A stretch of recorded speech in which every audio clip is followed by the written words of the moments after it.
বাঁচতে হলে লড়তে হবে। এই লড়াইয়ে জিততে কারা?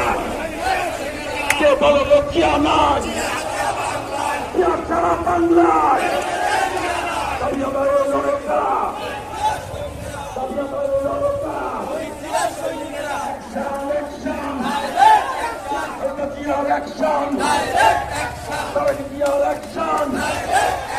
যুবদলের অ্যাকশন, অমিত ভাইয়ের অ্যাকশন, বাধা আসবে যেখানে, লড়াই হবে সেখানে।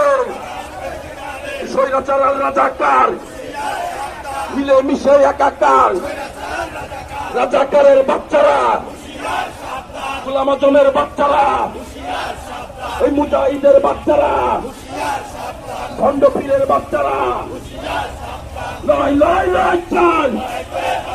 বাঁচতে হলে লড়তে হবে। এই লড়াইয়ে জিতবে কারা?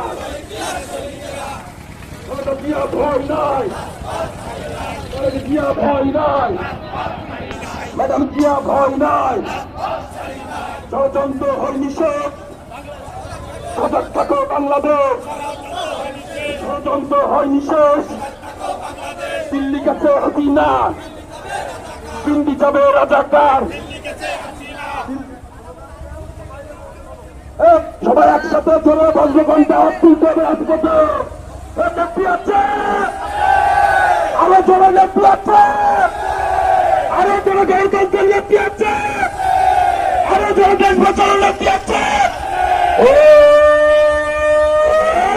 নেত্রী জিয়া খালেদা, জিয়া খালেদা, জিয়া খালেদা, জিয়া খালেদা, জিয়া জিয়া খালেদা। সবাই একসাথে দুয়া করবেন।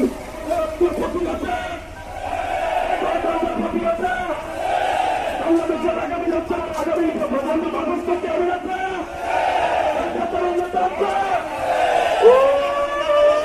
সেই নেতা তারেক রহমান, তারেক রহমান, তারেক। আমরা চাই আজকে বাংলাদেশের গণতন্ত্রকে রক্ষা করতে হবে। বাংলাদেশের 4-5 মানুষের অধিকার ফিরিয়ে দেওয়ার জন্য অবশ্যই বাংলাদেশের একটি সুস্থ অংশগ্রহণমূলক ভোটের প্রয়োজন। সেই ভোটের মাধ্যমে বাংলাদেশের সাধারণ জনগণ ভোটাধিকার প্রয়োগ করবে। সেই ভোটাধিকার প্রয়োগের মাধ্যমে বাংলাদেশে একটি গণতান্ত্রিক সরকার নির্বাচিত হবে। সেই সরকার আগামী নূতন বাংলাদেশ গঠন করবে। সংগ্রামী